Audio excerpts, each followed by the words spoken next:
నిదురలేండి చెలులార ధనుర్మాసమొచ్చింది, పలుకరండి సకులార గోవిందనామాలని.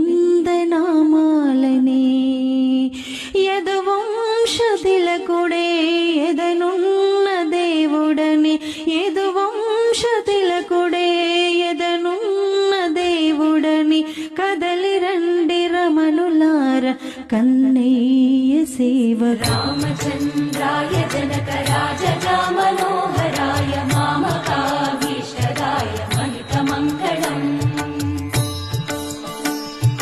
చారు కుంకుమోపేత చందనాను చర్చితాయ హారకటక శోభిత